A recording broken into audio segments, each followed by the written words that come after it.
Welcome to Comics Experiment, right here on the Comicstorian Podcast Network, where every Thursday we go live at about 2 p.m. Eastern, talking about some of your favorite comic books. Either we look at lists and make fun of them, or we come up with our own ideas for stuff, or we play various games involving comic book knowledge, lore, and stuff that is happening. The show is then uploaded over to Spotify, iTunes, various audio platforms, but one of which is our Patreon, where we receive funding for this show. Patreon.com/Comicstorian, where you can get the unedited version and early access to a lot of our other videos. It's then uploaded over to nowhere else. That's where it ends, and then it goes to YouTube on Saturday mornings. That's exactly what happens. My name is Benny. I run the show here over at Comicstorian. This is Dan. He actually runs the show over here at Comicstorian, and he's our new voiceover guy. What's the name of the main character? Yang? No? Wow. Aang. I was close for a guy who's not seen the show. Wow. Hey, Yang. I've not seen the my show. God. I was close. Feel free to flame him in the comments for that, because that's almost as bad as Ong. What's the name of the main character, Bob? He could have said Wang. That would have been funny. So that would be funny at least. Yeah. And we have Andy, who's mean to everybody. Suck it. We did that joke in the other take. It had to happen again. Yeah. All right, so Dan, today's episode is not only brought to you by our Patreons and our Twitch subscribers, but we have a sponsor. A sponsor, Dan! That we do. It is Honey, where you can get honey for free at joinhoney.com/RNBE. It's a fantastic add-on for your browser. Get you the lowest possible price when you buy stuff online. You save a lot of money. I know I do. Check out our ad in the middle of today's show. Yeah, I'll tell you a little bit more about it in the middle, and thank you for that ad plug, Cupcake. Anyway... That works only when you say it before. It works even better afterwards because you give me that reaction. Okay, honey. No problem, Pumpkin. Okay, god damn it. All right. Andy, what food would you like us to call you? Nothing. Hey, Paprika. I don't know. I like it. Andy's Yeah. the spices? I'm pretty spicy. He's spicy.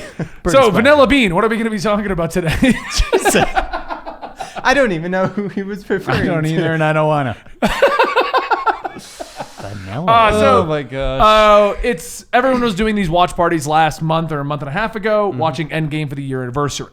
And then I thought about an idea, and then I forgot about the idea. So now that we're way outside of that window, Classic Comicstorian. now that we're way outside of that window, I thought it'd be kind of fun to spend about 30 minutes looking at the MCU as a whole. Now that we are 1 year later, and it has been delayed heavily before we go into anything else. It is only 1 year, right? Is it not 2 years? It's only one?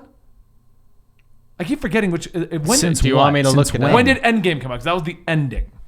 I know technically Spider-Man was, but I think that was last year. So I think... Endgame was last year. Was it last year? I was here when it happened. Okay. And I was, Yes. Yeah. I knew we were at least a year out, which makes the video work. It's been a while. It's been a while. As you put it earlier, Dan, it felt like 3 years. Oh yeah, these past couple months have felt like a couple years, so it's hard to tell these days. He came in today, and I was like, yeah, so today's topic is we're going to talk about the MCU 3 years later. And he's like, 3 years? And I'm like, oh, wait, yeah, Endgame came out like last year, right? Yeah. Like towards the end of the year. Maybe two. And he's like, yeah, but it feels like It definitely 3 years. feels like 3 years. Oh, you see that?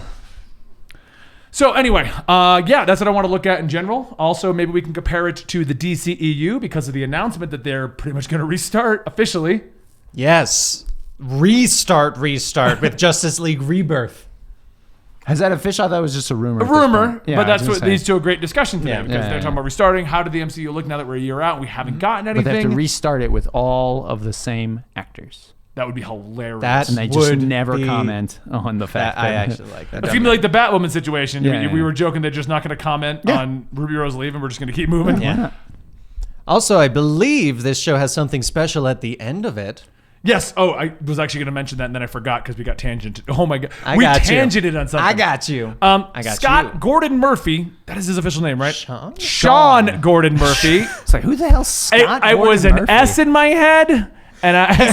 He talks with his best friend Scott Snyder too much. That's what it is. No, you mean Sean Snyder. Sean Snyder and Scott Gordon Murphy. Sean Gordon Murphy, the guy who created the White Knight universe over here on the DC Comics. I'm now that he's just flipping the cameras for me, I'm moving my head just to mess with him.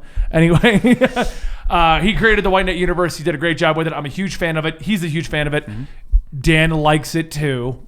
It's pretty accurate. I do like it too. I mean, you're not incorrect there. So It's a pretty accurate statement. Yeah, exactly. We're all huge fans of it. He asked if he could come on and chat with me and Sal, who's my co-host on the Absolute Comics Show that we do every Tuesday here on the Comicstorian Podcast Network, about his Kickstarter and a little bit about White Knight. And we're going to put that interview at the end of today's episode. So if you did not get to watch it live or go see it on the re-upload of Absolute Comics, you'll enjoy it now. So you're having a lot of trouble talking today. I have a lot of talking to do for some reason today. I don't know why. Oh yeah, because most days you're really quiet. Yeah, exactly. You're the Yeah. speaker of the house of the POTUS Andy. You're the POTUS Andy. That's not who the Speaker of the House is. POTUS, I know. POTUS and Speaker of the House, two very different things. No, I'm more sure. Ben has no idea how our Andy's the government works. speaker for the traveler. Also true. Speaker, what does the traveler say today? Don't be a dick. The traveler's I word like comes it. down. Yeah. All right, so everybody get away. I've talked enough. Andy, how was the MCU for you? It was awesome. All right, Dan, how was the MCU for you? It was okay. All right, on to that interview. Pretty solid. I especially loved that Black Widow movie. That was, it was we really got. good. It was really No, but good. seriously though, yeah, you've had a year to think about it. Okay, one of my biggest complaints about the Which Justice I League have movie. every day. I bring up in my mind. I wake up and I go, so the MCU, how do I feel today about it? Well, one thing I feel about the MCU is for 10 years it never stopped. We got 2 to 3 movies a year. When you started to forget the MCU existed, another thing was popping up, and we were all like, "Oh, is Thanos gonna pop up? You know, is Black Widow gonna punch out Ultron?" I don't know why that was just. I'm just. That was also my thought when I watched it. I was like, why isn't Black Widow punching out Ultron? Seriously. It's the only logical solution. What a waste of a situation.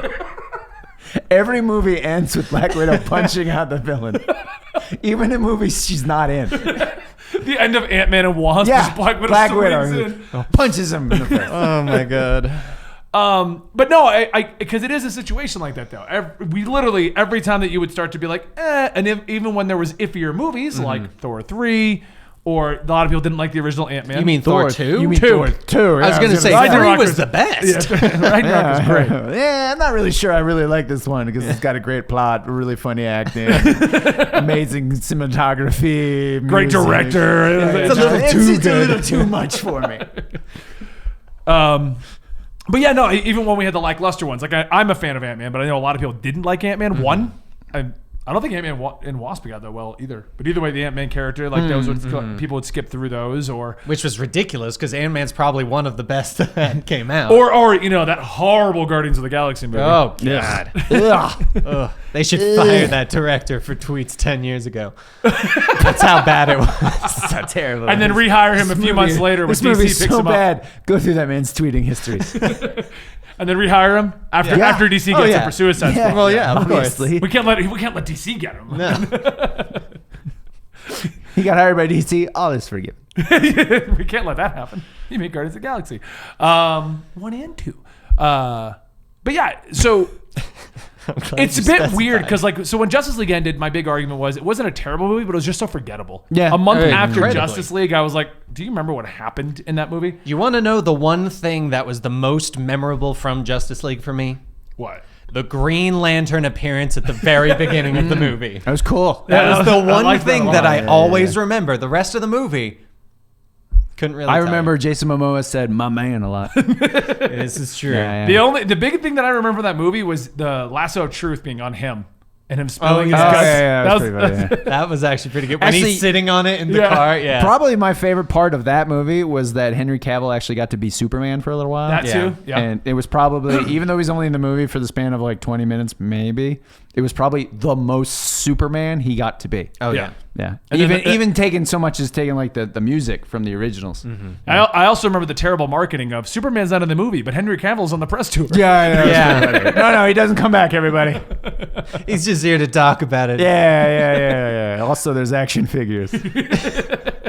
with his Action exact figures face. spoil everything. But the with Endgame, Yes. like a year later, honestly, I remembered it a lot longer, but I vaguely remember it now. I remember the Cap getting the hammer. I remember the. You're about to say the shield. That happened in the first one, Ben. I thought he was going to say Cap getting the Thor. Yep. I almost did. Cap getting the Thor. Wielding Thor like a weapon. I remember the epic Avengers Assemble moment. Yeah. Right. Yeah. On your left. On your left. I Yeah, remember a don't make lot me of. cry. I remember a sorry. lot of everything. Everything at that last moment, the big battle. Yes. Yes. But honestly, everything leading up to it, I don't remember that well. Time travel, whiny timey. Other than America's ass. That and That, of course, is what you remember. Hulk giving Ant-Man the tacos because that's one of the biggest memes now. That was pretty funny. But that's what I mean. Yeah. Like, so everyone's like, "Oh, MCU's incredible. MCU's incredible," and we are not arguing that DCU EU is any better. DCU. Sounds like you're arguing that MCU is not incredible. I just want to know how you do. You guys sit there and remember a lot of the scenes of the movie? Do you look at because you collect movies? Do you look at your shelf? I own them all. Yeah. Do you like? Oh Yeah, man, I actually own all of the MCU. I loved movies. the so scene you do where collect, we had yeah. America's ass. Do you remember that? I mean, yeah, I remember that scene because Chris Evans got a great ass. I don't know. But how do you guys feel? Because like at this point, I remember the battle, the final climactic I conclusion. feel like the more forgettable moments was all the time travel. yeah. Like they had key parts from the time travel that you remember, like when what's her face pushes Bruce Banner out of the Hulk. Like Sure, yeah. that, like What's her discussion. face? You Yeah. remember? Yeah, obviously ancient one, the yeah, old yeah, what's her face. yeah, Yeah, yeah. that's what The they old call what's her. I don't She know wasn't what. even- I don't she's know not what even the that problem old in is. the movie, but you yeah. knew exactly who I was talking I did, about. yeah, So, like besides small parts in the time travel, really all you remember is that final fight. Oh yeah. Well, it was epic as hell. It Yeah. was very. And I remember Almost Captain Marvel two. teaming up with all the women of the MCU. Even though they were all different parts of the battlefield. they were exactly suddenly all like the, and she the just moment flew was through cool. a giant ship. Yeah, the moment was It really just didn't cool. make any sense. Yeah. Exactly. Yeah, because yeah, it's like, oh, they're all coming together. This is great.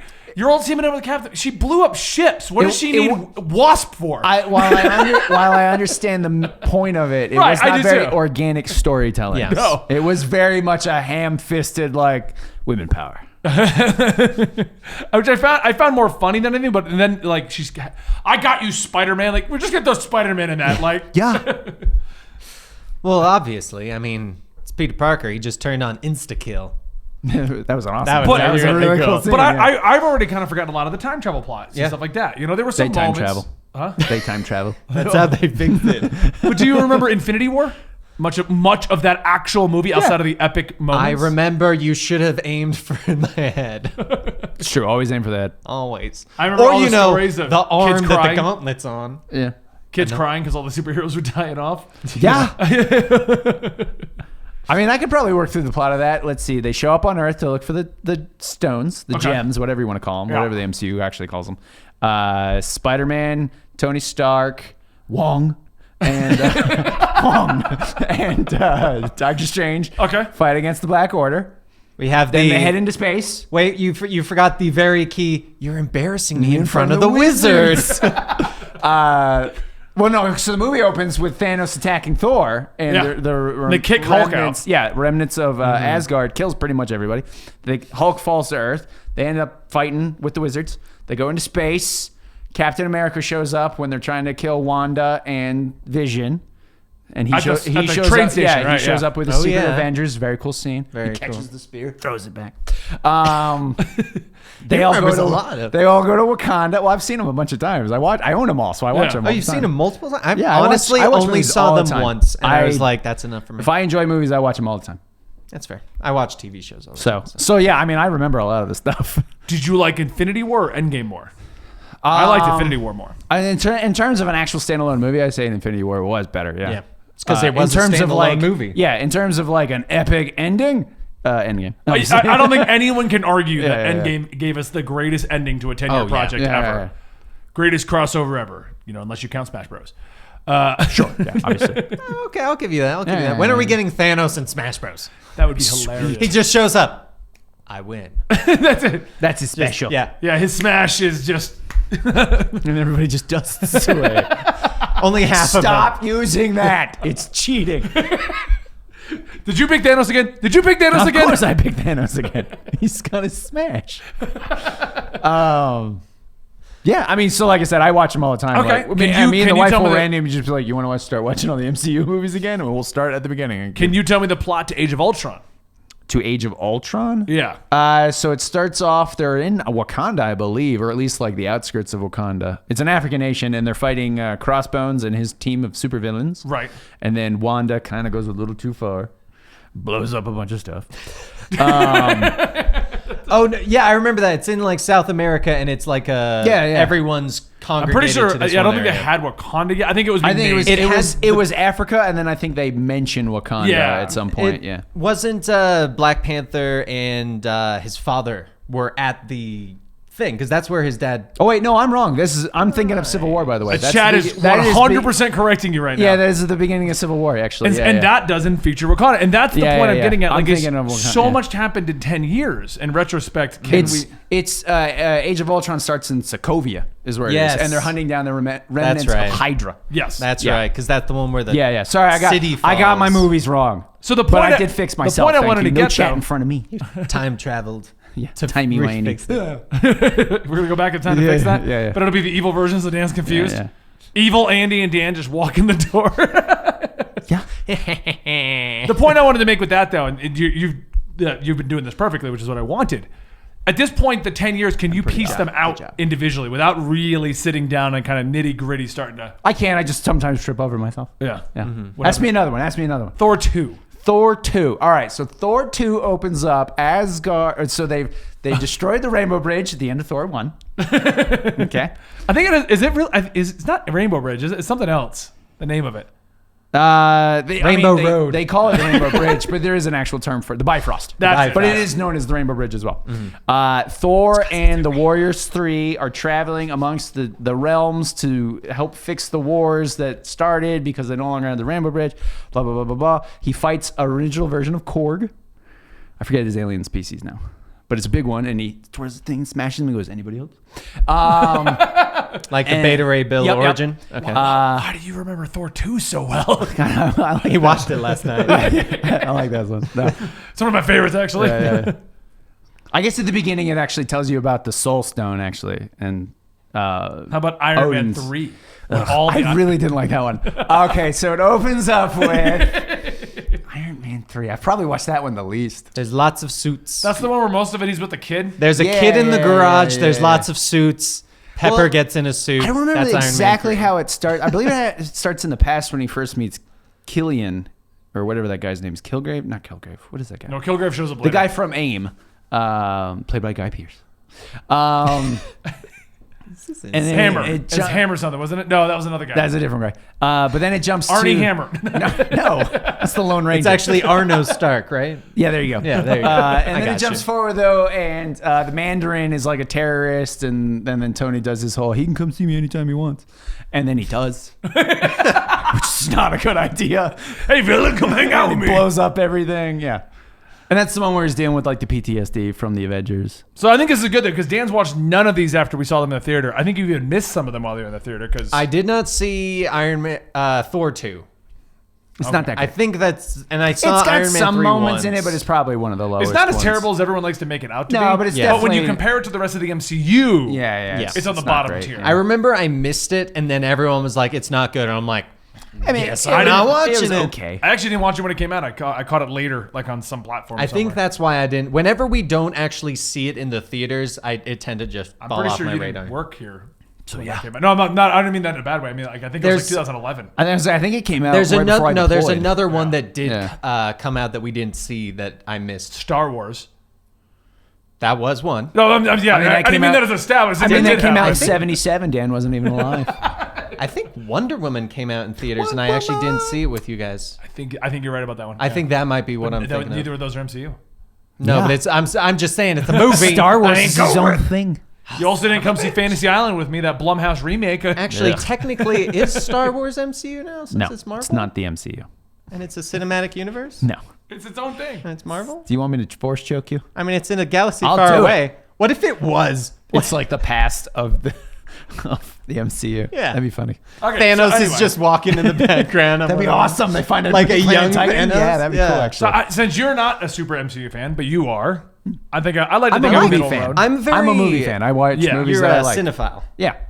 And if I like a movie, I will don't like rewatch the name it. cinephile. It doesn't sound right. It sounds like I need to be on a list somewhere. That's why I made sure to say it. No, I gotta put a sign definitely in my front yard. like very specific MCU movies. Like Yeah. Ragnarok, I have seen Fantastic. many times. Probably my now. top. It's definitely My top. Ragnarok is Ragnarok, movie. Ant-Man. Winter Soldier. Winter Soldier's really good. Winter yeah. Soldier, I actually couldn't really get that much into. Oh, I'll I be love honest. that movie. See it? I think No, I honest saw it- question. I'm not- the movie? I think I saw it like once, but it was also very early on where I was not fully into comics as much. That's the movie where Captain America doesn't skip leg day because he's constantly kicking everyone. He doesn't even need the shield. Is that the one where we get squat. back? Nothing Backdrop? beats the Yeah, elevator scene. Yeah, the leap okay, at the I do beginning, remember yeah. The elevator scene. Oh, is the the elevator best. scene was fantastic. Yeah. Forget was it, like the movie. He's just like, so we're gonna do this or like. Well, it's like one of those things where it's like Captain America, and then everybody gets into the elevator. Like, oh yeah, that's not Right. suspicious. you know what would have been great? Should have just drugged his coffee or something. Yeah, no, but I think it would have been great if they all get in the elevator and he made some comment like, "We're gonna do this" or whatever. Oh no, he says before we do this, does anybody want to get out? Yeah. Yeah, Which is a fair warning. it So would I have would have been. been like, see you guys. I was gonna say, that would have been It's great. like, is this Cap? Yeah, I'm just Yeah, gonna, he's got I his w- shield. I just would have loved it if when the next floor they all got off. Like, what is he even talking about? and it was a different group. people. And I'm like, what are you doing? Yeah. One guy's it's just all like the secretaries. One guy's just from accounting, and he just had to like read down some papers. Hilarious. They need to have like an edited scene. Caps lost it. PTSD from the war or something. I don't know. He just beat people up with the elevator. Kept screaming Hitler every time. I don't know. Hilarious.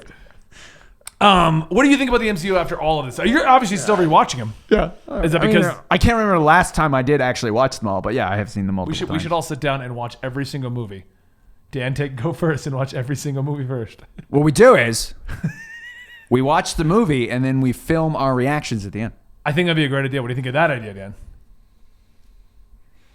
It's only like 15 something movies, Yeah, 20 it's something like- movies. It goes back to when I It's said like- watch all of Daredevil. We're going to talk about it, and then I shouldn't watch Daredevil. Yeah, I watched the entire first season on Netflix within a week. I like the first and season. he was, was like, "Oh, I'll get to it. I'm like, you told me to watch it within the first freaking week." He never actually saw it until season 2 came out. I watched the I first. finished it. I got halfway through and stopped. We watched the first season in a weekend, actually. Me and my wife, when it first came out. It was pretty Yeah, good. it The problem I was have with the pretty Netflix shows, and it started with Daredevil. They're too long. The suits. They're too long. They're And- like 4 They don't get episodes the too suit long. till the end. No, it's Give not me even the just suit the halfway. suit. In season 2, he has it.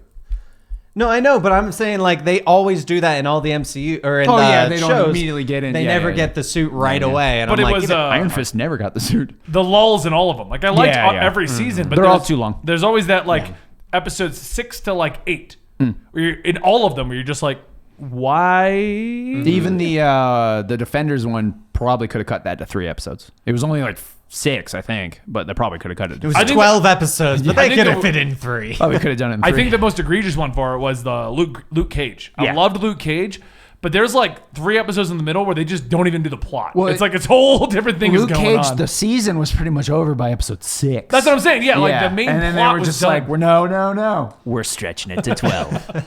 Because it was like they do like a whole different thing for like 3 or 4 episodes, and then he comes back to Yeah, the actual yeah. villain. It's like, okay. Jessica Jones, I will say, throughout most of it was actually pretty engaging. Season 1. Season Yeah, one. season 2 was kind of meandering. I did not Yeah. see season 2, but season 1 I Season thought 1, was I think- pretty good. Well, plus David Tennant just made season 1 so great. Like they do, Kristen Ritter and David Tennant bounced off each other so well in that series.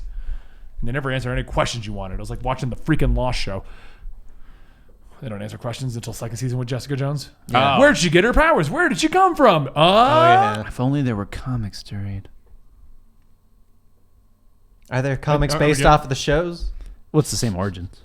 No, it's because No, that's how 'cause she most comes people Jewel. who watch it is like that. Sorry. Wait, what? Yeah, she In the show? Yeah, the comics. No, in the comics, Oh, she does okay. have like an actual superhero. That's lame. So Yeah. Jessica Jones in the actual comics. This is a different tangent, by the way. This is Yeah. like a whole different show. I was saying just Jessica You Jones. want to know what I think it's a good time for, though? Because Jessica Jones is so strong that she can punch holes into dimensions to open portals! No, that's Superboy Prime. It's true, actually.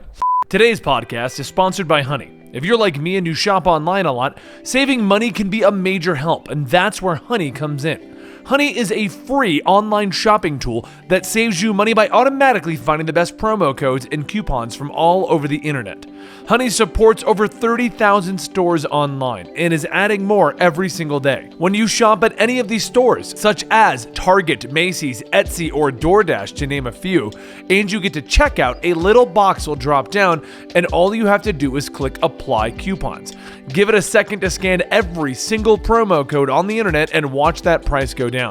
I was able to save $15 on my DoorDash order the other night, bringing my $48 order down to just $33, and nothing tastes better than food that you saved money on. Not using Honey is literally passing up free money. It's free to use and installs in just minutes. Plus, it's now a part of the PayPal family. Get Honey for free at joinhoney.com/RNBE. That's joinhoney.com/RNBE. And now revoice you to You guys are weird. You guys are weird. That was great. That was not good. That was awful. No, so that's actually good. So real quick, Jessica Jones in the comics actually was a normal superhero, and then they got interesting with her, and she can't do it. She's terrible. Put her as Luke Cage's wife, which is a weird decision for her for a long time. I think it was girlfriend for a long time. Huh? I don't think he ever actually got married. I thought, They just have a girlfriend. kid. But I'm just They saying, have a like, they kid. regulated her to that Let me role. explain to you how the modern world works. No, I know. I could have sworn like after they had a kid, like It's partway possible they through, did. they got I- married. maybe. And then she'd be, they regulated her to that role where she was just like background character or whatever. And then she became a detective, and it was like, now she's like that became what everyone knows now. Yeah. Detective Jessica Jones, who Well, didn't the do PI. as a superhero. PI, not Yeah, detective. sorry, my bad. But that's so MCU movies, you think they're all great? No. I don't think they're all great. They're all great. So anyway, He watches them and he's like, I hate this, but I gotta get through it. let me get to the next topic. Oh, okay. They're all great, right? No. But go ahead. What about Agents of S.H.I.E.L.D.? What about the Marvel? I got bored with Agents of S.H.I.E.L.D. I thought that was too meandering as well. I fell off around season 3 or 4. I think. I watched until I realized that we were never going to get to Attilian and the rest of the Inhumans. Oh yeah, no. Oh, yeah. Well, And I they was like, did why did you- briefly in that Inhuman very, show very that was terrible small. The Inhuman that show. you could still watch on Disney Plus. I remember watching Agents of S.H.I.E.L.D. I think it was Age of Ultron was one that came out that I didn't see in theaters with you guys. That might have been it. Because I remember watching Agents of S.H.I.E.L.D. going, what the hell is going on? Because they were integrating it directly with the movie. Oh, yeah. And I'm like, integrating, and there was like, everyone get on board the shield carrier. We got to go do a thing. no, the show And then like, the literally next went, episode, they're like, you remember when we did the thing? the it's show cool. goes from, hey, Agents of S.H.I.E.L.D., normal thing. Okay, new season. So Hydra took over Oh, everything. it was Winter Soldier. Winter Was it Soldier Winter is Soldier when you that did discover that? that Shield actually is. Yeah, they did do the Hydra. Winter Soldier thing They for a did, while. they did. They did That's that. okay. But you're right. Before that, the other they stuff, were just like Shield. they would yeah. they would do exactly what he's talking about. They would be like, oh man, so let's get ready for this war, and then the next episode is some passing comment. Yeah. Can you believe aliens invaded New York? That was Can you believe Cap crazy. died? What the hell? I know, right? So I guess the best way to look at the retrospective at this point now, we've talked about our favorite moments and things we didn't like and stuff like that. What do you Elementary. think failed on the MCU as a whole? Agents of S.H.I.E.L.D. Inhumans, other than Inhumans, Netflix, Humans. MCU The show that got shows. canceled before it technically even came out. And what do you think did really well? Because now that we're moving into 4, 5, and 6, what would you want to see them repeat versus what would you want to see them not do again? I think in the movies, once they started to go from more serious to adding a lot of humor, I felt like that was when a lot more MCU movies started getting a lot better, at least for me personally. Because I felt like early MCU was a little bit more serious with like jokes intermingled. But then we got things like Guardians of the Galaxy, Ant-Man, Thor Ragnarok, where humor was a heavy part to the movie. Sure, yeah. And it allowed me to get more engaged because of things kind of like Winter Soldier. Because I'm not like a huge fan of Winter Soldier like you guys are, there wasn't as much to get me into it, whereas humor is kind of a universal language. Sure. And so adding that into different movies can allow you to really connect on a different level and then appreciate the characters otherwise, as opposed to needing to appreciate the characters to truly appreciate the movie. Okay. Okay, that's my opinion. Sure. Point, counterpoint, go. I don't have an argument. Timer. I'm not going to argue with Daniel over his opinion. You're wrong. That's how the internet works. Humor is what destroyed the MCU. I agree with you to an extent. I actually enjoyed the humor ramping up.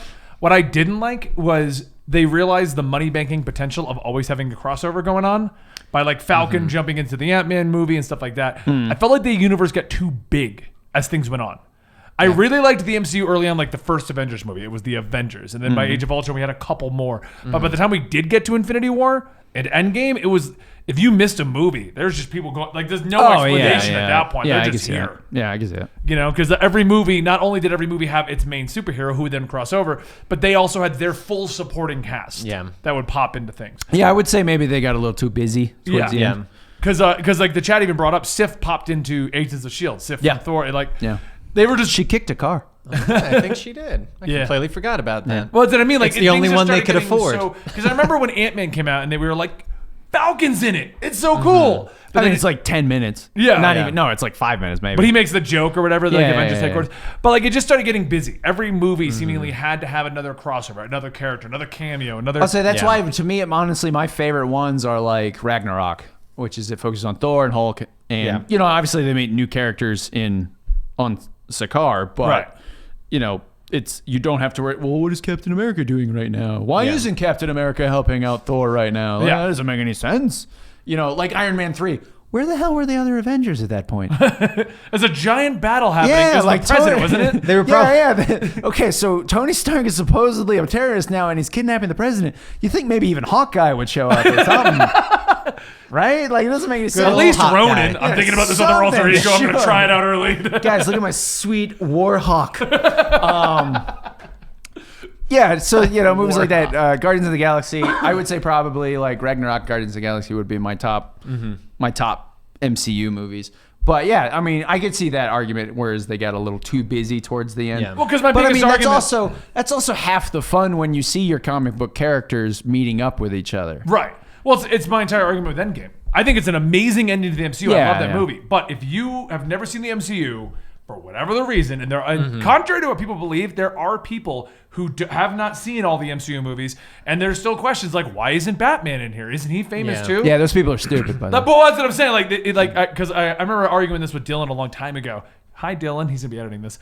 But I remember hearing about this argument. But his argument was who's not seen it at this point. And I'm like, there's people. There are people out there. We're just we're in a group of people that just know other people that love this. There are people outside of that group. Hey, it's Dylan. The guy Benny was just talking about. That wasn't my argument. I wasn't saying that everyone in the world has seen the MCU. I was saying that it's unfair to judge Endgame based on those people because that's not who the movie is for. I personally believe that judging a sequel, especially a sequel as continuity dripping and, you know, integrated as Avengers Endgame is an unfair criticism. It's a criticism you can make. I just think it's a bit more unfair than judging the movie for what it is, which is the culmination of 10 years and 21 movies leading up to it. Anyway, that was my argument. Back to the video. And I feel like the Endgame movie was the amazing ending to the thing, but it was also like the best example of what I'm talking about, where we get to a point where just characters are just there. Yeah. And like, oh, cool, that's awesome. But if you really haven't been following, I can see that. When at the end of Infinity War, when they went to Wakanda and Natalie was sick during the period when Black Panther came out. Yep, so she had no idea who any of those people were, or where they were, or why this was important, because they made such a point of being on Wakanda. Yeah, Wakanda, more like Wyconda. So I think, in my opinion, it just got a little too busy, and the rumors that the new series is not going to link them up as heavily, make a little sense. Sure, yeah, because I think they just did get to a point where if you're not watching all of it, you don't know what's going on anymore. Yeah. Like you're watching Civil War, but you didn't see Winter Soldier. And you're like, who the hell are these people? Exactly. Although, if you didn't know who Black Panther was at that point, because he hadn't had his movie yet, so you're like, wait, who's the guy in the cat suit? Yeah. And why? Why is it Cap talking about a buddy? What the? Winter Soldier? Wait, didn't Bucky die in the first one? Isn't it summer right now? Yeah, you'd be doesn't make any sense. What do you mean that's Bucky? Why does he have a middle arm? Who's the guy with the wings? Why is he helping out? What is happening? But that's what I mean. Like, I think it got too big and sprawling. I also think that, and and I get this came out of the original of deals before Disney, but the disastrous situation of the shows. Yeah. Netflix, Agents of S.H.I.E.L.D., yeah, they yeah, weren't yeah. able to use enough stuff, Yeah, and they yeah. were. Some were attached, some weren't. Yeah. When they finally just went in the direction of like, yeah, we're not even going to mention the movies, Yeah. I think everything went better. You know, like when Agents of S.H.I.E.L.D. had Ghost Rider on it. That was great. I didn't see that season. It's really good. They definitely used all their CG effects on that. Yeah. Because, Did they? because they broke the season in half and did all the CG effects in Ghost Rider. Yep. And the second season was the LMD season where they were just people. So They're like, It was people just are like, easier I there. got a mask. it wasn't even masks, they're robots. So they didn't have to take a mask off. They don't even have to Mission Impossible this. Yeah, yeah. Super easy. Oh, goodness. We used all our CGI effects on that one dude with a fiery head. But damn, But I look cool. Yeah. But everyone says how amazing that part of the season was. I mean, this is true because everyone, whenever they talk about Agents of S.H.I.E.L.D., almost always bring up the Ghost Rider. The Ghost Rider sequence was the best ever, but he never came back because they were well, he did like a cameo, but never came back properly because they were like that was so expensive. Yeah. It's expensive. People loved it, but it did not make us much money. We had to light a car on fire and a person on fire, and we can't really do that. Well, you can the one time. They did it once, and they were like, "We got more episodes. All right, get a new person. We'll CGI it We this got time." new people. We'll CGI it this time. Learn from your mistakes. That's So the takeaway. I would say I would keep it not as sprawling. While the cameos were fun, I did like the MCU better when we were like, "Dan, go watch the movie," and you had like 2 questions. Yeah. While it does amazing for my channel when everyone has 90 questions. Sure. That it does. I will agree with what you were saying, though. Like, cameos are fun. Plot point cameos are not fun. Yeah. I think that's the best way to say it, because seeing the characters, that's fantastic. But like you said, when it's a giant plot point from another movie, you can't really do that, because especially when it's like different titles, like when it was the Avengers, I guess that's a little more okay. But when it was like actual different movies, you're like, oh, wait, why did I have to see that one? I didn't know I had to see that. It didn't have the same title. Well, even like in Thor Ragnarok, when Doctor Strange shows up at the beginning, if you didn't see Doctor Strange, you're not going to know who that guy is. Yeah. Well, I mean, at least in that one, though, they do a brief explanation. Like, they do kind of like Thor's like, oh, I didn't know Earth had wizards again. Or exactly, whatever he stuff says. like that, Yeah. as opposed to just, hey, so here's an entire country Yeah. that you should know about. What's the problem? I can't wait to see how they're going to explain Namor. That's going to be fantastic. That one's actually really easy. They just go, hey, by the way, did you know people are under the water? They're in the ocean. Didn't. And then Namor sprouts out. I'm It's the time first for- mutant. We can say that now. Yeah, bitches. Did you know there's a whole group of people? That's it. That's what it is. Namor's going to explain. All right. So, Namor's movie's going to start with, did you know there are people who live under the ocean? And then he's going to pop out and go, did you know there are a whole group of people that have superpowers? Called the mutants. Called mutants? You all thought they were all Inhumans. No, some of those are mutants. what's the difference? I know. One's puberty, One comes one's a from gas. cocoons. Yeah. One is born that way. One comes from the cocoons. So, Yes. what would you think? You haven't told us what you would not take into the follow-up MCU, though. Yes. What I would not take into the follow-up of the MCU. Yeah. The MCU Part 2. the usual crappy Electric second movie. Yes. Why Yeah. is the third movie Actually, always except- lackluster? no, I the liked second Iron movie. Man 2. Wait, which one was Iron Man 2? It's where he fights Whiplash. Okay, maybe And he's I in the didn't like race it as car at the much. beginning? Yeah, in the race car. at the Okay, beginning. maybe Yeah, it's yeah. not. And he's got the suit in the I liked suitcase. the suit in the well, suitcase. no, I like the here's the thing. suitcase. I personally, for me, and my wife will kill got me. that. Yeah, good. I wasn't huge on the Iron Man movies. I thought the first one was pretty good. I wasn't huge on the second or the third one. Mm-hmm. The second Thor movie is meh. I would say obviously the second Captain America movie is probably one of the best ones. Oh, yeah. But But it also felt very Second standalone. Guardians, I will What's that? say. I think the reason why the second Captain America movie was so good is because the first one was 100% a standalone movie. And Yeah, it was yeah. in World War II, Yeah, and yeah. it ended with him running out. And, Right. like, so there wasn't any real... The second movie could be treated like it was the first movie. Yeah. 'Cause it There was a Captain America movie, and there was a Captain America and Winter Soldier movie. yeah, pretty much. Yeah. I would say honestly though, my biggest complaint at this point, and it's a small complaint because obviously I love going to see these movies and I own them all on DVD, is they're very formulaic. You pretty much know how it's going to go. Oh, Yeah. And to me, the movies that took a little bit more of a, I guess not necessarily a risk, but kind of tried to break that mold a little bit more, like Ragnarok or Winter Guardians Soldier. of the Galaxy, Winter Soldier, were the best ones. So I would say one of the things they need to do is maybe be a little bit more risky with the the tones or the overall like style to it. I'll agree with that actually, because Captain Marvel, part of the reason why I think a lot of people just write it off as being a forgettable movie is it is very formulaic again. Like we broke it all. Yeah. And then we it's just pretty went much back an to- origin movie. Yeah, Again. we just It's go back just to like all doing the that original again. ones. Yeah. The Not next much movie, I'm progression. expecting it to be really good if you follow the trend. But we just backpedaled basically. Yeah, pretty much. We're back to the crack a few jokes. Yeah. She gets some powers. You know. Yeah. So yeah, that's I would say going forward, I think they just need to take a little bit more risks with them. Yeah. Because to me, the ones that seemed more outside the box were the best ones. I agree. What would you want to keep?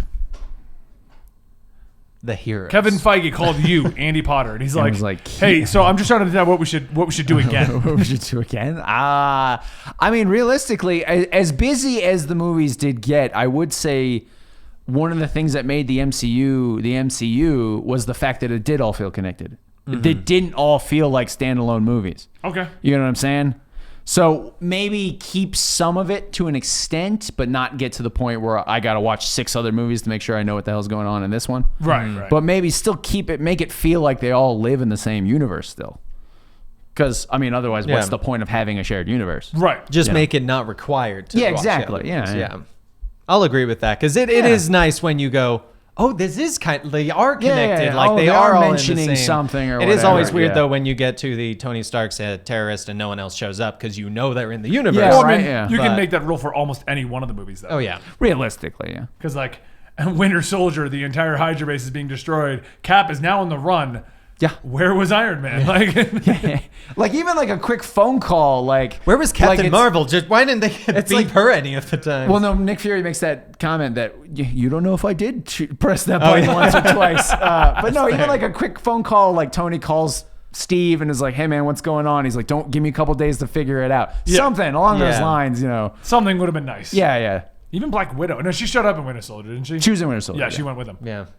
I am so curious how that movie's gonna go. The Black Widow movie, just because one, I feel like it was very weird to put out after she died. I thought that was a very strange thing. The fact of the matter is that regardless of what they want to And- say or what they did, there is reports that before Kevin Feige was fully in charge, I mean, Perlmutter straight up said, no female-led movies. They fail. I don't want them. So it makes sense And then why Wonder one Woman did- happened, and they're like, oh, okay, maybe That's we should exactly try it. And by the time Wonder Woman happened, Kevin Feige was in charge, and he has come out and said he's a fan of Captain Marvel.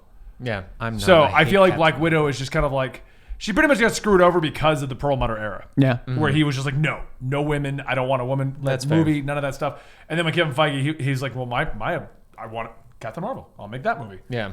And now, of course, all of us are like, where's the Black Widow? Yeah, I mean, honestly, that's if you were trying to make a female-led movie, Black Widow should have been the first one. Yeah, I agree, It should but have been 100%. I can see why we got to Captain Marvel first, Yeah, because yeah. Perlmutter was so integrated into everything going on. I mean, there's reports that he wanted to fire Robert Downey Jr. because he wanted too much money. After the first How movie. crazy that the perfect person to play your character wants more money. Well, That's what's called knowing your worth. Yeah. but I'm just saying, like, there's reports that literally Iron Man 2, he's like, we're just going to fire Robert Downey Jr. and replace him again. Like, because he was trying to cut down budgets. Who would they replace him with? That's like going, all right, I think we should fire Patrick Chris Stewart Evans. as Xavier. Chris Evans, he plays Yeah. dual roles, Captain America, and... I want to see Captain America fight his Scott Pilgrim character, the vegan. And then the No, Human he Torch wasn't a shows vegan. up. No, Yeah, he was, but then we found out because he didn't know milk was not vegan. No, Yeah. wrong one. Yeah, he was that guy. No, he was the stunt guy. He was the actor with the Oh, skateboard. right. Yeah, okay. yeah, yeah. Well, who's the vegan? I think it was Brandon Routh. I can't get any actor straight. I thought it was Chris Evans. No, Chris I Evans is in actually the thought it movie. was- Okay, so I think he it's does that play right. I knew one he of the was in it, ex-boyfriends, yeah. But he's like the actor skateboarder guy. I got closer on this movie. And then Scott Pilgrim has to fight all his stunt doubles. Yes, at least the person you named was in the movie. Sure, yeah. At the minute. Yeah. I own that movie too. So. I want to see your collection of movies. What other not movies that was big. Chris? He was like in a lot of the rom-com stuff back in the day. Chris Evans. Well, I mean, he Yes. was Human Torch. That's the superhero I was thinking of. Yeah, Somehow I got yeah, the yeah. Scott Pilgrim. I don't know. You know, Okay, so it's Captain America- The movie was the Human Torch. Scott Pilgrim. Yeah, you Obviously. remember. Yeah, obviously. All right. He's also in Not Another Teen Movie, right? Tevia's got that, or Silver's got that one. Yeah. He was like the main character, the jock in that movie. Everyone in the chat's like, "Oh, I'm just Dan from D&D last week." Pretty much. Just 30 minutes of him being confused. Doesn't even know what the MCU is. We're trying to explain it to him. He's like, wait, Scott Pilgrim's not in the MCU. Okay, so at what you're point- trying to tell me So Henry Cavill is is Superior or Superion or whatever his name is. yeah. Hyperion? Hyperion, thank you. I don't know where I got Superion from. I mean, it was close-ish. We're all just messing everything up at this You got point. the Eon. I still think they should hire Henry Cavill and Ben Affleck and just do a that'd be Squadron hilarious. Supreme movie. Yeah. Where they're Nighthawk and I would love Hyperion. that. That would be amazing. Awesome. So I would keep the cameos as well. I would tone them down though. True. I yeah, liked yeah, it better yeah. when it was mentions like Loki turning into Chris Evans' character. Yeah, exactly. Or the Shield being in Iron Man 2, I think, or maybe it was in 1. I think it was in 1 because that's where we all The started. shield? Cap's shield was on the desk. One. One, yeah. Yeah, he's trying to like fix the Iron Man suit. Right, but I'm just saying like those kind of mentions I enjoyed more because Yeah. it did give us that interconnected feel. You like Easter eggs. Yeah, not like I'll pass them over. Okay. Pass them off. You know what I'm saying though? Like that's what I enjoyed. Yeah. I concur. Okay. I think we've done a really good retrospective here. They're saying it was Iron Man 2, Andy. Was it? I concur.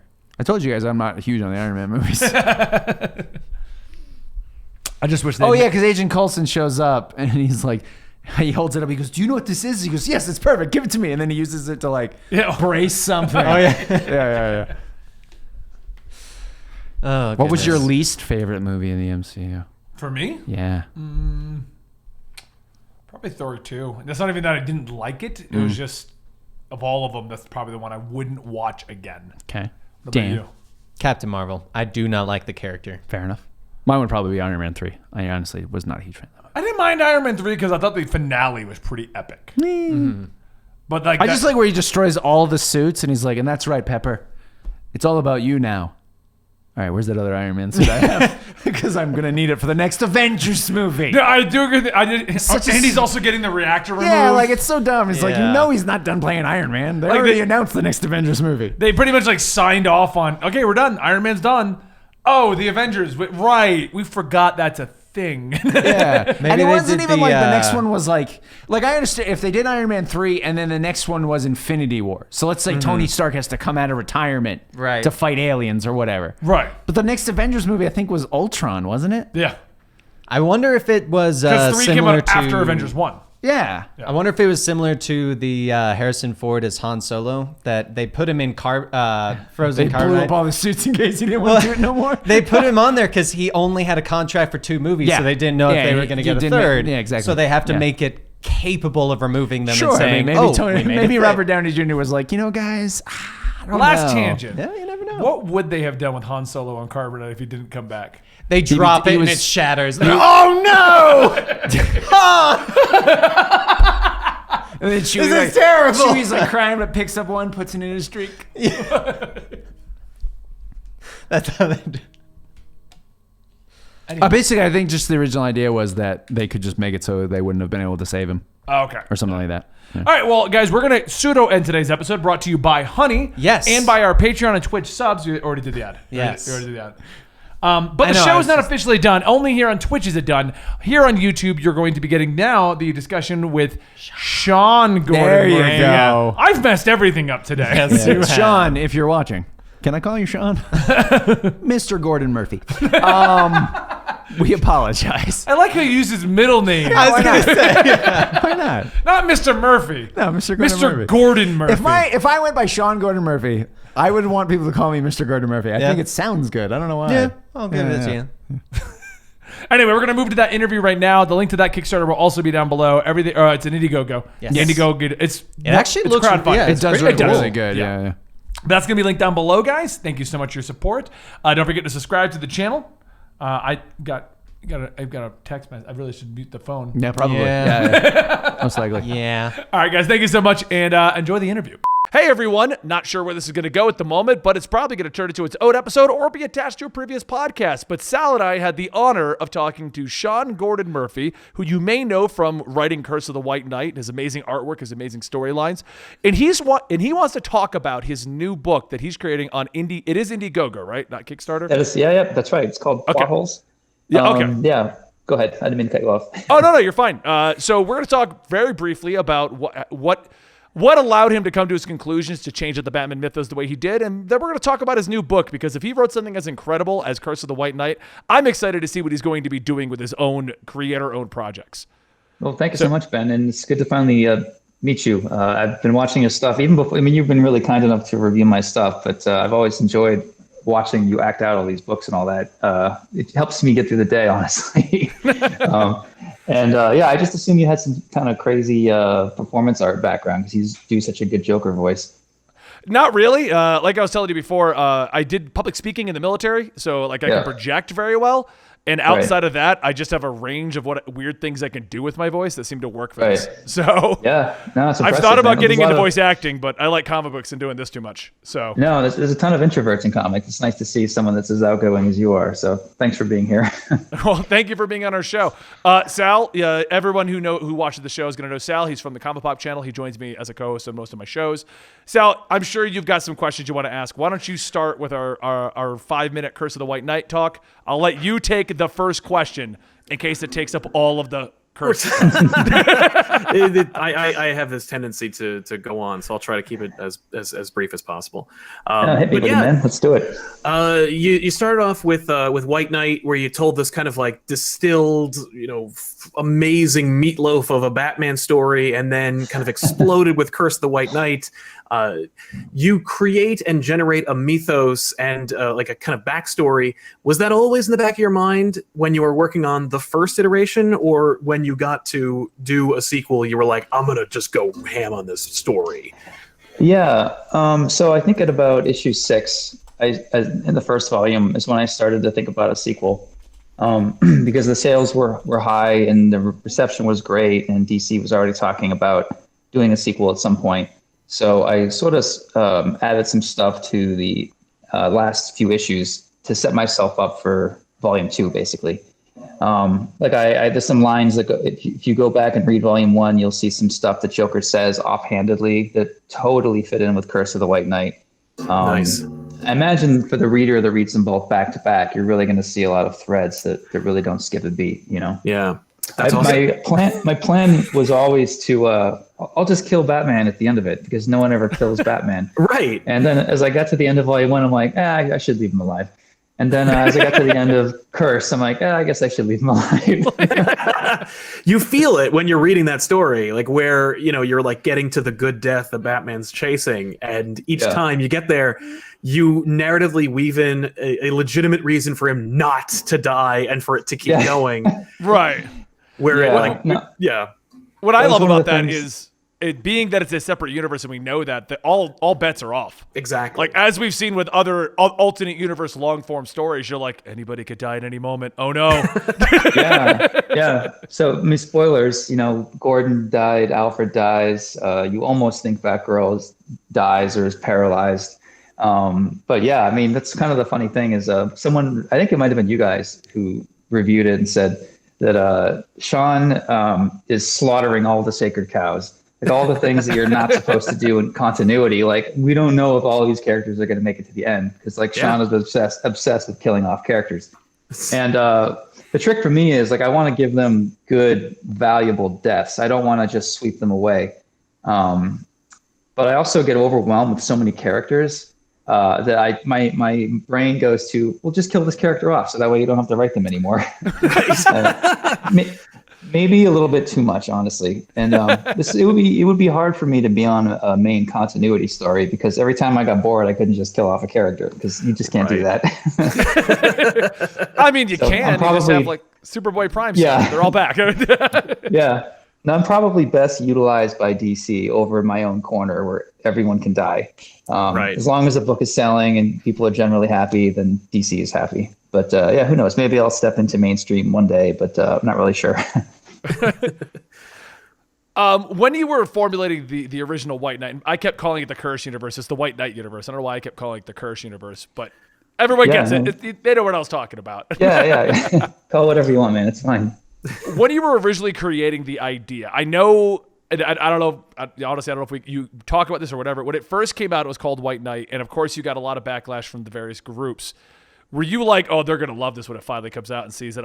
It's not what they're all thinking it is. No, because I know the moment it was announced and it was like Batman White Knight, I got so many messages of like, could you believe what they're doing? And I'm like, let's see what it is. Like, yeah, well, I appreciate you withholding judgment.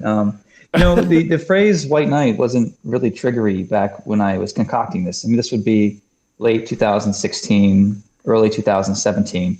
And the culture was just not as volatile as it might be now. And the whole time, my only thought was, well, we have the Dark Knight, so it doesn't really make sense to call this the Light Knight, because that doesn't make any sense. So we'll call it the White Knight. And I'm aware of the phrase and how, Batman's a white guy and he's going to swoop in and save Gotham's problem. Like, I was definitely aware of that. But the race stuff wasn't what it is now. So, I mean, if I was relaunching the series, I don't know if I would choose to call it White Knight. But like any title, eventually people just accept it and don't even think about that stuff. I suppose like a new reader might get to it. Yeah. Now it's just, you can call it Batman Jelly Beans. And after a while, Batman Jelly Beans sounds like totally natural, Right. I would love a reboot of this universe as Batman Jelly Beans. And you just like throw in things or just Batman's eating jelly beans between things. That's the whole reason. Like, only the black ones. So, all right. Well, like we knew we were only going to talk briefly about White Knight universe in general, but overall, Sal and I are huge fans of what you've created, and we're super excited about what you're going to be doing with it. Yeah. But before that comes out, you've got this other creator-owned project, which you've reached out to us about. That's why we're talking here today. Why don't you tell us a little bit about it so we can ask questions about it? Right. So the name of this book is called The Plot Holes. It's the story that I've been kicking around for a while. My business plan has been to do some Batman, then do my own creator-owned thing, and then go back and do Batman. Kind of like what Clint Eastwood does, or George Clooney. They have this mentality of like one for them, one for me. Yeah. So the Batman is it's for me too, because I love Batman. But I definitely wanted to get back to my indie roots and try something new, going straight through crowdfunding. I knew I wanted to use like Kickstarter or Indiegogo. So I came up with this idea called Plot Holes. And I wanted to design a title where I could really flex my muscles as far as drawing all kinds of different things. So the story is about a comic book artist who realizes that his world is not real. It's actually all inside of a novel, and the novel sucks, and it's about to be deleted. And he and everything in his world is about to basically get deleted too. And this woman comes to him, and her name is the editor. She goes, well, what we do is we hop from book to book, fixing all these plots, saving these books, because if we can get these books publishable, then we can save these universes. Unfortunately, your book is terrible, and you're going to die. So if you want to live, come with us, and you can join our team. And we're basically a bunch of misfits from books that got canceled. So basically the idea is kind of like Men in Black meets Quantum Leap, where they hop into different universes.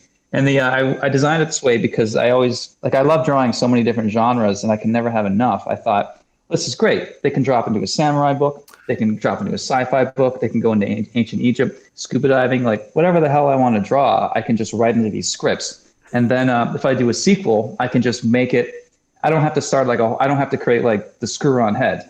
I can create like a kind of my version of Hellboy, where Hellboy could plop into any world and sort of scratch the itch of these different things that I want to draw. And the main character, being a comic book artist, is also a very like meta-textual type of thing. And this guy has got a lot of the same insecurities that I do. He's probably spends too much time on Twitter, like I have from time to time. And don't go to Twitter ever. Yeah, no. There's some fun meta-textual context that I get to poke fun at, which I think is pretty fun. But the team itself, you have like a character that's straight out of a manga. So he has like huge eyes and he looks like a Gundam pilot. Then you have a character who's out of a comic strip. He looks like Calvin and Hobbes. You have a vampire assassin. You have like a traditional superhero villain. And they're just these misfits that are plucked out of different worlds to create this team. And they're just trying to survive by publishing as many books as they possibly can. So they kind of exist in like a matrix type of database, I guess. Okay. That sounds amazing. It sounds amazing and very weirdly meta, because right now I'm doing a Dungeons & Dragons themed thing on the channel, in which my two players are Booster Gold and Blue Beetle jumping in and out of the multiverse of DC so that I can play in whatever universe they go into, be it like White Knight or going into like Injustice or things. So it's just kind of weird that you're like, I'm drawing a comic about so I can put them in wherever I want them to go. Yeah. Are you?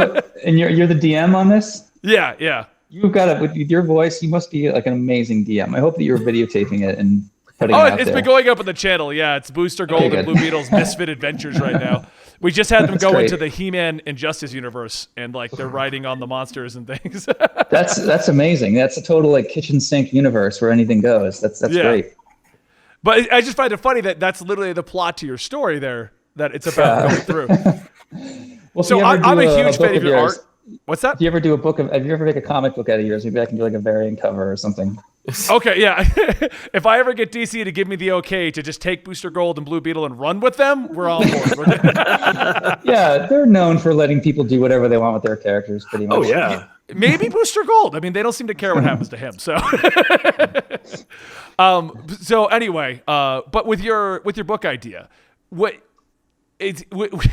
came first? You wanting to draw whatever you wanted, or the idea for the book in general? Kind of the same time. I've had this idea for a while of kind of like, what if the Men in Black, or what if it's like League of Extraordinary Gentlemen, and they're just these misfits, and I get to draw all these different things that I wanted to do. So maybe to answer your question, I guess I'd say the exercise of drawing so many different genres is what motivated me, and then I tried to come up with an idea for a script around these characters. Okay. And it's something that my brain would revisit a few times a month, and I would tell my wife about it, and she's like, I really like this idea. And I go, I don't know, it's kind of hard to describe. I mean, even the quick pitch I just gave you took like 2 minutes, and I had to use voices and inflection to, it's like not necessarily the easiest elevator pitch. Right. So I'm hoping that when the book comes out, people get it like that, and the rest will be history. Yeah. But I felt the pressure, like, when you go off and do your own thing, normally people expect you to do, guy with a gun who won't take no for an answer, or your version of Youngblood or Wildcats or X-Men or, JLA or Batman. Like they just they need like the quick, like, okay, so Sean's doing his version of this. Got it. Right. When it came to plot holes, it's like, what are you doing? It was kind of like a record scratch. And people were thinking like, I'm not saying I'm not interested, but it's just a very high concept, kind of hard to wrap your brain around type of pitch. And my impression is that people are going in on it just because they trust me after Batman. They know I'm not going to screw them over. Right. I mean, your art alone sells me on products. There's a few artists out there, and today we're talking to you, so obviously, but there's a few artists that I will buy whatever you guys draw, just in general, just because I love the artwork. White Knight could have been just a trash fire, and I would have been like, the art is gorgeous. Thank you. Yeah, no, I appreciate that. And every day when I'm trying, there's plenty of times where I want to just copy panels and try to take a half day and phone it in, but I don't know, my OCD kicks in, and I really just want to make every page as good as I possibly can make it. Like, I'm aware that people generally see me as an artist who kind of writes, and I honestly don't really think of myself as a writer, but I can sort of write one script a year, and because I know the artist, because it's me, like I can fix a lot of the plot holes and tweak things at the last minute, things that other writers really can't do. So as long as I can write like generally like a B to B plus level script and then draw it into an A level, I'll fool people into thinking that I'm a real writer. That's one way to look at it, I guess. Yeah, whatever, it sells. Yeah, because your art is just so distinct. Like, you can look at it and you go, that is a Sean Gordan. I mean, I've been tricked with the Batman Animated Adventures because you did some of the cover for that, and I'm like, this is gonna be great. Oh no, we're doing that art again. All right. No, that was a real struggle, that cover. I love working with Paul Dini, and I'd love to hook up with him again, but I wasn't sure if I should do my thing or if I should sort of try to do an animated series version of my thing. Right. And honestly, I'd love another crack at it, because I'm still not settled on how that cover came out, and I wish I could do it again. Sal, do you want to ask anything about plot holes? Well, the plot hole sounds like you love to mash styles, because Batman White Knight is a mash of everything you seem to love about Batman into one thing. Plot holes is all these things you love into one thing. It's essentially Wreck-It Ralph meets Cool World, and I'm so on board for that because it's like you get to play. Have you ever seen the episode of Futurama where Fry goes into all the different stories and Dreams of Articles of Interest, Volume 1 and 2. Yeah, exactly. It's so great. Yeah. But it reminds me of that, where it's like it's collecting all these different characters and seeing those characters from the perspective of like the reader as opposed to like from their own vantage point. Right. I love this concept. I want to see it. How long do you expect it to be? Well, we just expanded it. We had so much of a boost to the Indiegogo campaign that we threw in another issue. So the first idea was to do 4 chapters, 4 issues, basically. So 88 pages, more or less. And I'm doing this thinking one day it might get broken up and then split into issues. Yeah. So I'm trying to kind of plan ahead, but who knows what's going to happen. But we got so much interest right away that we passed our goal. So I increased it to 5 issues. So it's basically 120-ish pages of story. Plus, I'm going to be hiring my friends to do little backup stories in it, just like quick black and white, like 5 to 10 page stories. And then have like a ton of back matter, scan the raw pencils, concept art, photos. I actually made a model of a spaceship, which I'm going to give away in the Indiegogo. Nice. So really, when we were doing the best we can on price, because with shipping disrupted with what's going on in the world right now, unfortunately, a lot of my European readers are not going to be able to get a good deal on shipping, obviously. Yeah. But I think it's like it's either $20, $30, or $50, depending on if you want soft cover or hardcover. You're getting about 170 pages of content, which is, considering I'm not Amazon and I don't have that output, is the best price I can possibly give my readers. So I'm hoping that they'll see the cost benefit analysis. Definitely. Well, I think a lot of people that go to Indiegogos and Kickstarters, they understand that things are going to be a little different. You're not Amazon. You're not a big publisher. You can't just mass produce thousands of books. My experience with people running a lot of these, that it's not too much of an issue when it's priced reasonable.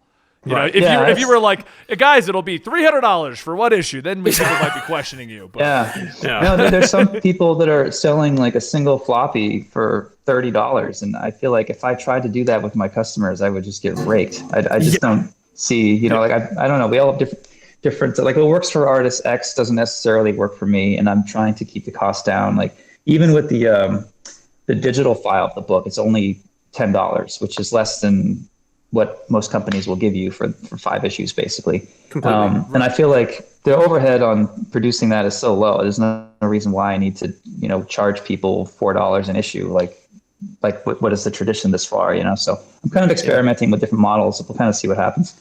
I mean, the pandemic really threw a wrench into our plans. We're still on top. We're still happy we're doing it, but we definitely had to go to plan B and plan C a few times. But we're going to get it done. It's going to look awesome. No one who backs it ever has to worry. And I'd love to do a sequel at some point too.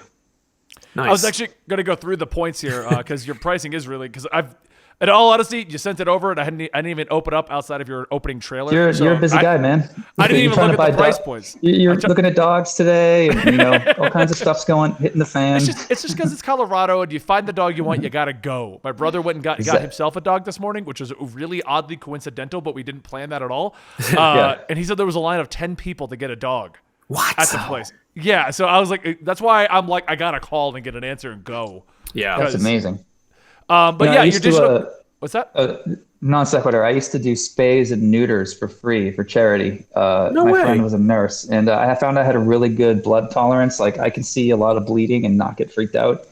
Nice. It never has come in I other than that. It's just a little factoid for you. But when it does, it will be very handy. I've cut the balls off of many dogs. I was just going to go through your pricing structure here. Your digital copy of Plot Holes is only $10. You got the print pack add-on. Is that like a postcards kind of situation? Yeah, like there'll be prints inside the book. They won't be 11 by 17, but there'll be collectible prints that you can frame and stick on the wall. Okay. And then the soft cover is only $30 for 170 pages. And then you can get the hardcover for $50, and you have it down here for soft and hardcover for just $80 to get both copies of that. Yep. There's a few in here for retailers. There's a few larger options. I'm not going to go through all of them just because some of our viewers probably won't need this. Yeah, we have an artist edition too, which will be printed out 11 by 17 large scanned raw files. So it's for the process junkies and the art nerds. It'll just be the first 2 issues, not the whole thing. We tried this with Tokyo Ghost back in the day, and we found that people really like these things. I don't know how much they cost, 40 or 50, I think, but they're really collectible. People seem to love them, and we're happy to print them out if we can. But yeah, you mentioned the retailers too. That was one worry I had, because retailers have done so well by me, and I want to do well by them. There's no way I wanted to like walk into the self-publishing world without having a tier for retailers. And I know that a lot of retailers, like, it's a risk if you're not selling anything other than Batman. So I'm hopefully offering a low enough price where they can share it with their friends at least, or get some kind of a discount. I wish I'd seen this earlier. Be drawn into plot holes. Already sold out. Maybe we'll add one more just for you. Just to have us in the background. That would have been cool. But yeah, no, it seems like a great value. You get your amazing art with it. You get one of your original storylines with it. Is there anything else? Like, anybody who's still not sold in the project, what could you do to sell them to go to your Indiegogo? Oh, man. Man, you did such a good job. I was going to have... I had these Skype sessions that sold out quickly. I was actually going to have a tier where people would fly. We would hang out in person. So have people would fly to Maine. I put them up. We go to a bar, restaurant, come show you my studio. I'll give you a ride in my Datsun, and kind of like, the super exclusive experience or whatever. I've spent a lot of time with my readers at shows, and I've done these sort of events before, and like, my readers are really the best, and they're so great, and I really love everybody. I've never had a bad encounter, so I definitely trust people for now. We'll see what happens if it goes badly. You'll hear about it on Newsarama. In my experience of dealing with a lot of like fans and stuff like that, I think I've only ever had like 1 or 2 bad experiences. And I think mostly it's because the comic book fan base isn't really problematic people. It's a lot of introverts who just kind of want to hang out, and they don't want to start problems. They mean well. They really mean well. And even like sometimes on social media, you'll read something that sounds rude. But if you imagine that they speak German and they're doing their best to speak English, and then you read it through that lens, it's like, it doesn't seem so offensive anymore. Like, right. Yeah. And we're all still trying to wrap our head around how to people on social media, Yeah. It's just like the ones who are trying to like, I'm sorry, but I'm actually going to correct you now. It's like, I know you're well-intentioned. Just that don't. Guy. Yeah, that guy. That's what it's called. Yeah. No, it's funny. Like, when you do these shows enough and you're on my side of the table, you have like generally 10 different types of readers that you kind of run into over and over and over again. You have like girlfriend or wife who's there for her husband, who has no idea what comics are, doesn't care who you are, and is mad that she just waited in line. You've got, 15-year-old who lives with mom. His mom's right there. He, super shy. You've got like guy that doesn't seem like he should be in comics at all. Like, what are you doing here? You seem very normal. Then you've got, the typical type of people that you would see in shops. And yeah, it's really funny to see, like, you can kind of switch gears, like, oh, it's that guy again. It's that guy. And even though they're different people, maybe this is just me oversimplifying, but I find that I generally have 10 types of people over and over and over again. You know what? You're not wrong. Sal and I have done a lot of comic book shows, and whenever we do the booth thing, that's what it is. It's like, okay, so this is the shy guy. That's the guy that has passed my booth 15 times but hasn't said hi, just doesn't know how to say hi. That's that guy. Yeah, I know that guy. Yeah. I recognize you.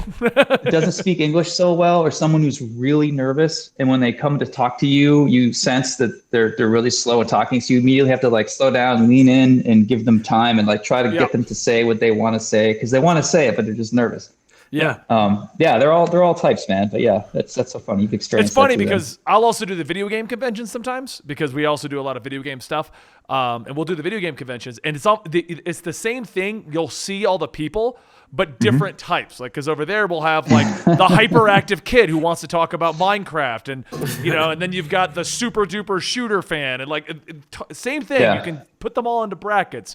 But totally. None of them are the comic people. Yeah, we have our own. There's probably like a good Venn diagram. There's a healthy crossover, I'm sure. But we definitely have our own types here. Yeah. Yep. So, Sal, do you have anything else you want to ask? I feel like we've done a good job. What's our target date for this book? Ooh. So we'll be wrapping up the Indiegogo in a few weeks, and I'll be digitally releasing the PDFs of the issues as soon as I'm done with them. So I want to give people something to read while they're still under lockdown. But as far as the physical units themselves, the books, we hope to start mailing those out first quarter of December. I'm sorry, first quarter of 2021. Sweet. That's a pretty quick turnaround, especially with Yeah. everything going on. So I hope you hit it. Well, yeah, I wish I could, like, there's only some, like, I really need to get back onto with DC, and I really want to get back onto working with some more Batman stuff. And, you know, I can't really talk about the plans that we have, but we have some stuff to unroll here and reveal. And I'm really excited about that. I'm dying to get into doing another White Knight of some kind. So, you know, next time we hang out, hopefully I'll be able to talk about that. I will not say no.